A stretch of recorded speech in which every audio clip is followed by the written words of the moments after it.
Amigas e amigos, a paralisação dos caminhoneiros está parando praticamente todo o Brasil. Isso nós estamos sentindo na pele, seja em falta de insumos para a saúde, alimentação, transporte, enfim. Eu não vou analisar aqui as motivações e a pauta desta reivindicação dos caminhoneiros.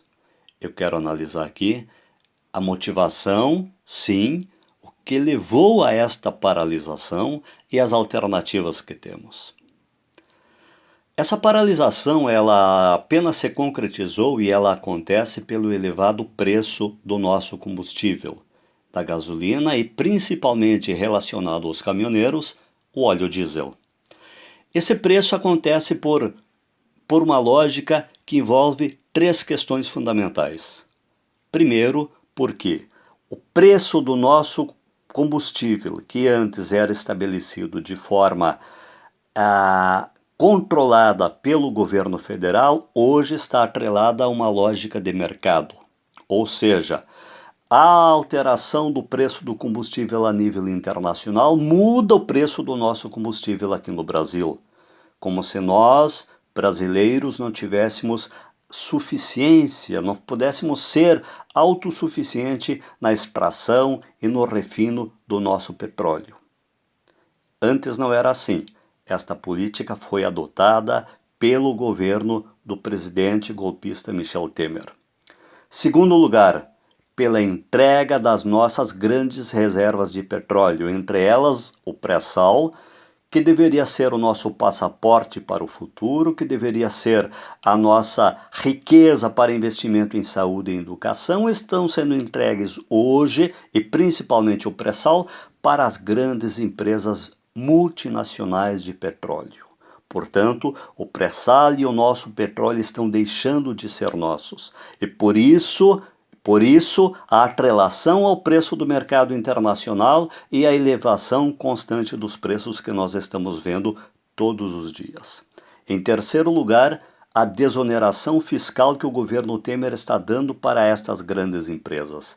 Só no final do ano passado, o governo Temer abriu mão de tributos de quase R$ 1 trilhão em favor dessas grandes multinacionais. Portanto, aí está a motivação, está o fator que eleva o preço do nosso combustível, do nosso óleo diesel, da nossa gasolina aos patamares que estão hoje e que levaram a esta paralisação dos nossos caminhoneiros.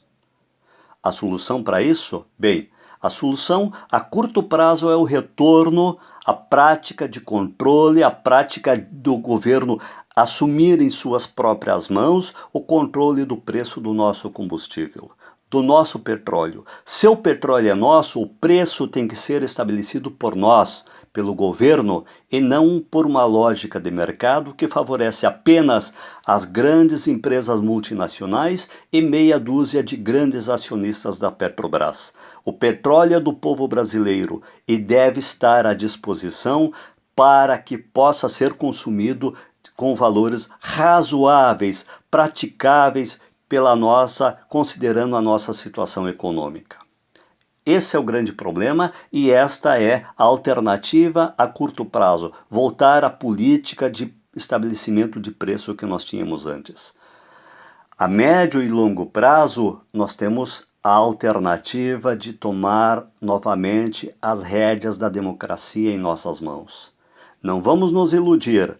A proposta que está sendo difundida nas redes sociais pelo MBL novamente, pelo Vem Pra Rua e por estas organizações que são corresponsáveis por estarem aí esse governo golpista, essas alternativas de colocar os milicos na rua não é alternativa viável. É uma alternativa de radicalização pela direita, onde nós brasileiros, cidadãos, abrimos mão da nossa responsabilidade enquanto cidadãos e damos ao exército, damos a um terceiro que não tem legitimidade o poder de decidir o que é e o que não deve ser bom ou ruim para as nossas vidas. A solução é a radicalização, sim, mas pela via democrática, pela eleição direta, livre, pelo povo brasileiro dos nossos futuros mandatários, ou seja, eleição presidencial direta e livre em outubro desse ano, com todos os candidatos em situações de concorrer. E mais do que isso, com todos os candidatos livres para fazer campanha e para participar de um processo eleitoral legítimo e democrático. E depois disso, respeito ao resultado das urnas. Não adianta termos eleições livres se depois não respeitamos aquilo que nós mesmos, enquanto povo brasileiro, decidirmos que deva ser o melhor para o nosso futuro. Portanto, esta é a solução, e não botar os milicos na rua. Não vamos voltar atrás. A democracia precisa avançar, e a democracia só avança com mais democracia. Os problemas, os percalços, aquelas questões que a democracia tem como falha, só pode ser resolvidos com mais democracia, e não com menos. Tá bom, meus amigos? Um abraço e até mais.